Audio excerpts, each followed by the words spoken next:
When doing feeding braid, you could either progress in size, like the braid that I'm touching right now, or you can maintain in size. So this braid I'm touching right now is a progress feeding braid, okay? The first smaller braid you're seeing is a maintained feeding braid, okay? So I'm going to demonstrate how you can maintain with the first braid or progress with the second braid using the same size of natural hair.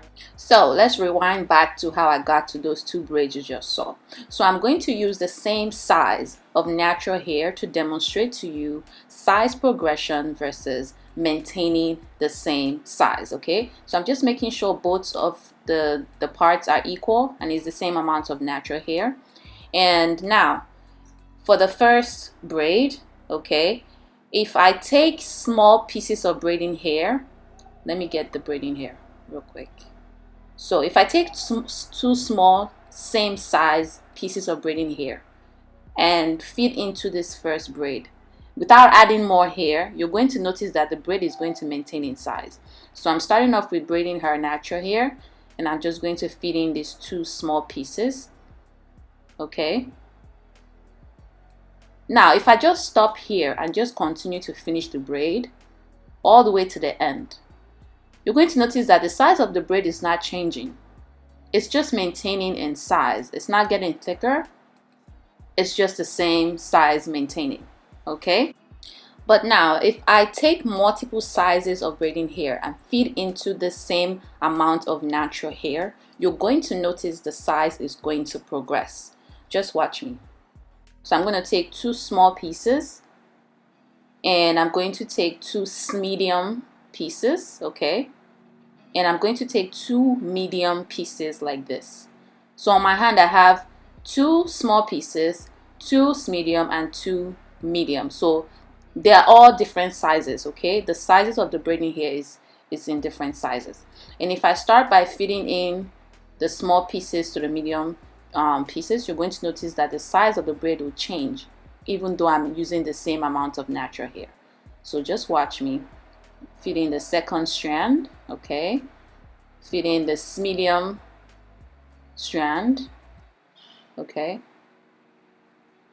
And now I'm going to feed in the medium strand. Now you can notice that the size is already changing. The braid is getting thicker as I go down. Now you see the huge difference between the first braid and the second braid. The second braid is thicker because I progressed in size.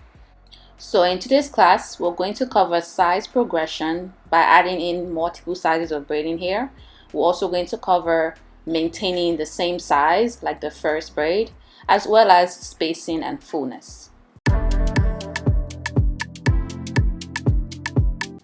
So to progress in size for feeding braids, you must know the sizes of braiding hair that you're going to feed into the braid. I've done this technique before. This technique is called the split and fill technique in one of my box braids videos where I showed you guys how to get the perfect size for box braids. So using the pre-stretch braiding hair for the split and fill technique, I'm going to split the hair into two equal strands and then re-split those two equal strands into 4, into 8 until I get the sizes that I want, okay?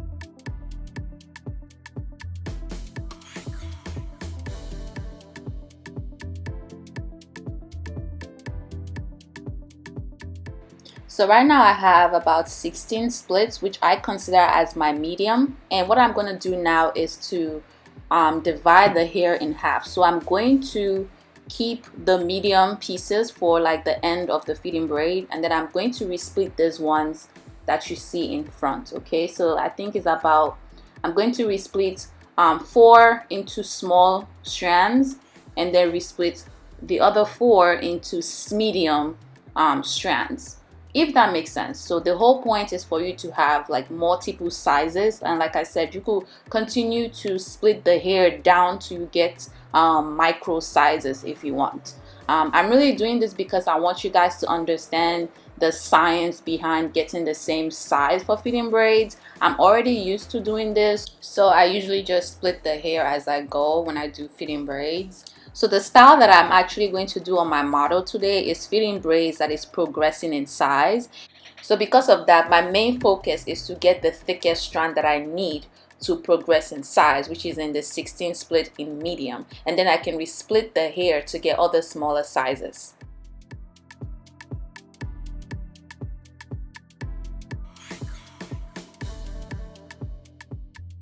So you could resplit the small pieces in front down to micro sizes as much as you need. There's no specific amount of braiding hair that you need to have. Like, I don't count the amount of pieces of hair that I feed into a braid. It's based on the style and it's based on the size of the head that I'm working with, okay? But this is just a guide for you, and you're going to see me resplitting the hair while I'm doing the style because of the size and the style that I'm working with.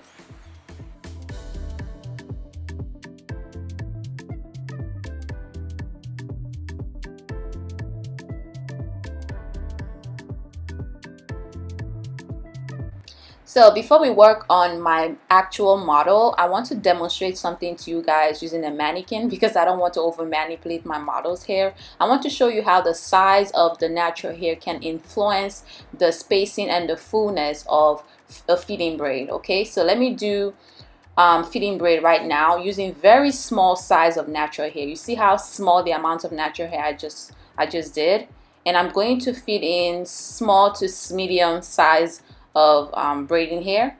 So I start off my feeding braid by braiding the natural hair first, and then I start to feed in the braiding hair. Okay, so I usually just place the braiding hair over, let go, braid to the left, braid to the right, tuck under, or place the braiding hair on the side like this, let go, braid to the left, braid to the right, tuck under. So if you don't know how to feed in braid, I already made a video showing you guys in detail how to feed in hair from start to finish, so I highly recommend you watch that video. But as you keep on watching this video, you're gonna see me feeding in hair, so I'll still show you guys. So I'm gonna braid until I finish, and I'm going to do another 2 braids, and you're going to notice the spacing of the braids.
So as you can see, using a small amount of natural hair and multiple sizes of braiding hair makes the feeding braid really close to each other like this, and it's going to give you a progressed feeding braid style like this, where you don't really see much of the scalp.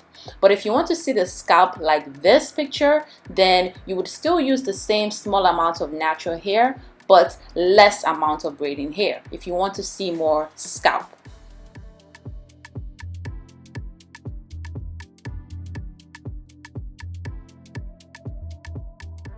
Okay, moving on. So now I want to show you guys the spacing when you use more natural hair. So I'm going to use about medium to almost large size natural hair, and I will feed in the same progressive size of braiding hair we use for the first 3 braids. So I'm just fitting in the different sizes, the small and the medium. And I want you guys to notice the spacing. I will do about 2 braids so you guys can see.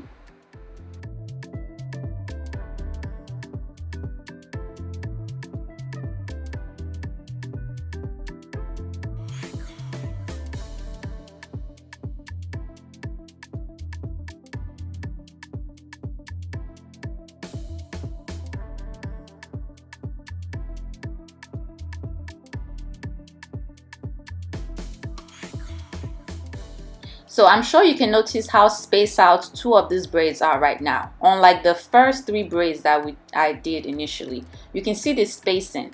So this is to show you that when you do a feeding braid that is progressing in size and use more natural hair, you're going to get a spaced out feeding braid. So the fullness of the style is going to look like this. I also want to show you guys that you can also do a progressive feeding braid for stitch braids as well. So I'm going to do stitch braids using a small amount of natural hair, and I'm going to do another one with a thick amount of natural hair. You see the 2 parts, one is thicker and the other one is smaller. I want to show you guys something. When you do a progressive feeding braid on stitch braid with small hair, I want to show you what will happen, okay?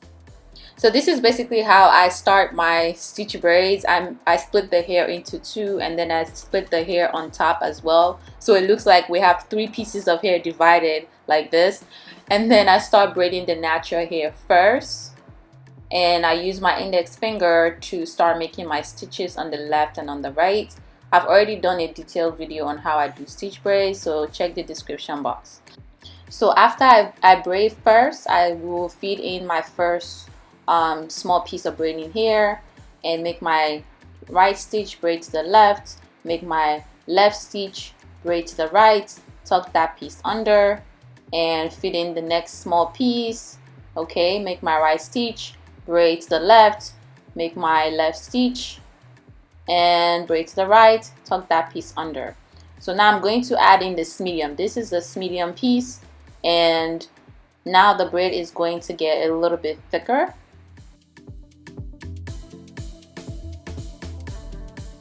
So after adding this medium piece, now you can't even see the stitches anymore because the braid got a little bit thicker and because the size of the natural hair got narrower at the bottom, and so you don't really see the stitches as pronounced.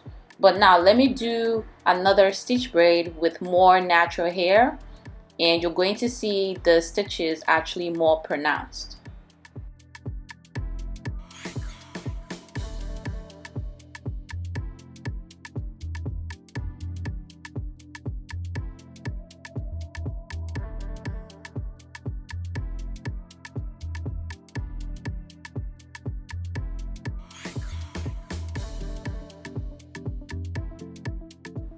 So as you can see with this second braid, you could actually see more stitches than the first one, and the braid got even more thicker because we use more natural hair.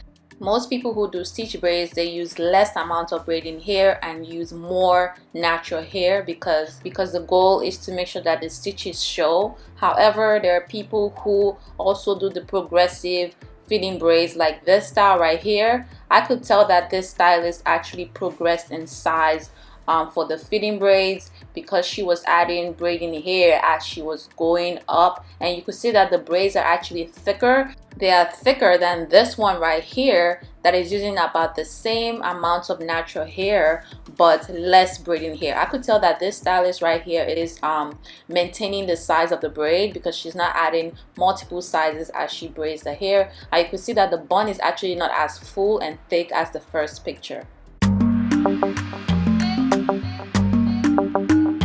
In this session of the class, we're going to be doing a progressed size feeding braid on an actual model. So I'm using my Shine and Jam and my Blue Magic Grease. You guys know these are my go-to products, and I'm going to use it to prep her hair, as you can see. So I will be doing some box braids in the back so that the feeding braid style that I'm going to do for her will be nice and full, so she could have some volume in the back. And what I'm doing right now is basically sectioning the the part that I'm going to put box braids. So she's going to have like almost half box braids, and then the rest will be the feeding braid.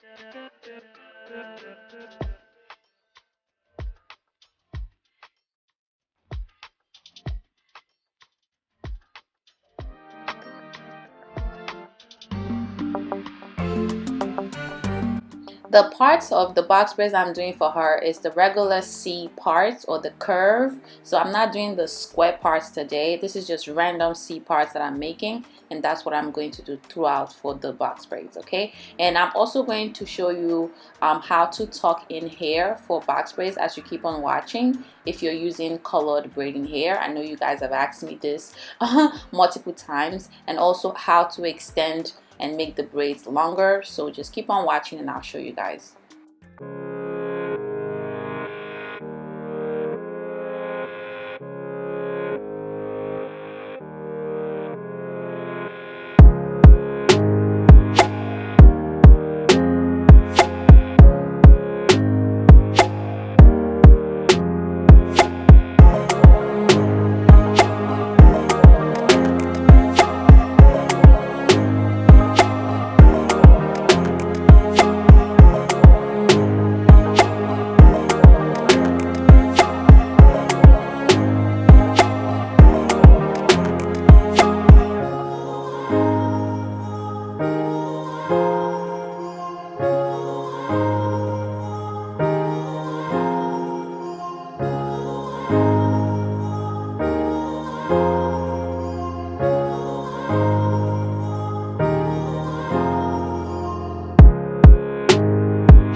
Hair once I plant the hair, but once I flip the braid over like this, then I have more control to basically take the natural hair and put it underneath the braiding hair like this.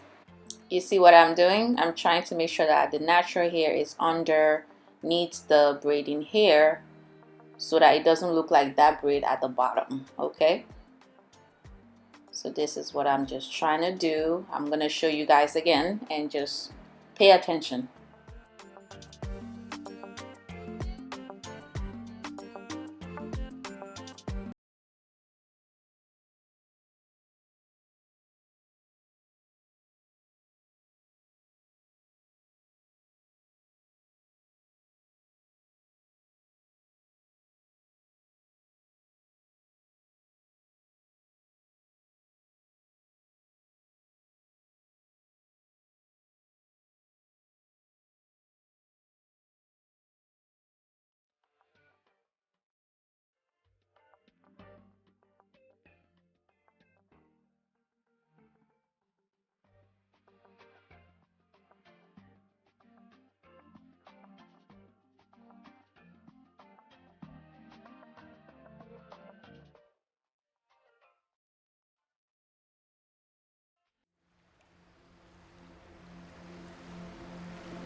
Okay, now I want to show you how to extend the box braid. So I'm noticing that the braiding here is getting shorter. So I'm gonna take a small piece to attach to the braid to make it longer. So I just place the braiding here right there underneath my thumb like this, okay? And then I'm going to braid the right side. When I braid over to the left side, I don't attach the left piece. I'm just gonna let it go, okay? And then braid and then tuck under.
Once I align with the first braid that I just did, I will explain this better as you keep on watching. So in this braid right here, from starting from this point to this point, I basically maintained the braid, and then when I got here, I started to progress the braid. So that's basically how it is, based on what you feel like you need in that moment where you're braiding the hair. If you feel like you need to maintain to get to a certain point so that all the braids are gonna look even in front, and then you start to add hair, you could maintain and then progress, or you could just start progressing right away. It really depends on what you need as you continue to do the feeding.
Now that I see a circle right here, I'm going to start making a curve like this so that the C part can start to show.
Now that we're done, you can see how close together all the braids are and how nice and full and close they all are.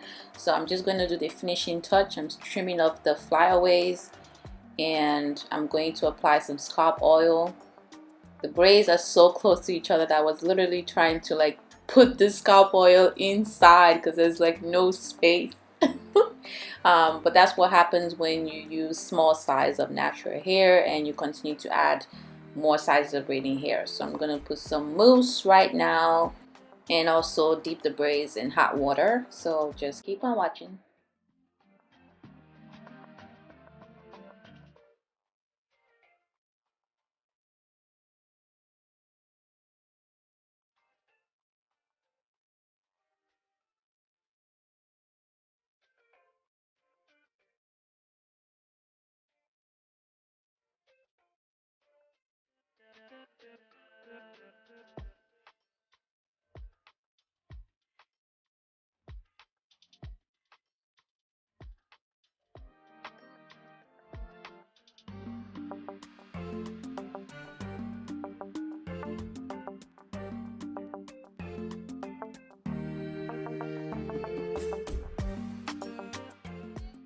So after dipping the braids, one thing that I always do is to dip the towel in hot water and place that hot towel, well, not too hot, but just place that almost hot towel on the scalp. It just feels good and it helps to release any type of tension and to promote blood flow around the edges. And it's very important to do this whenever you do braids. And I'm also spraying some leave-in conditioning spray. And I'm going to slick her edges with Cream of Nature Edge Control. All the products used will be in the description box. And that's basically it. So thank you for watching this video. If you find this video helpful, give it a thumbs up so other people could find it as well on YouTube. And make sure you subscribe to this channel because I'll be having more contents like this.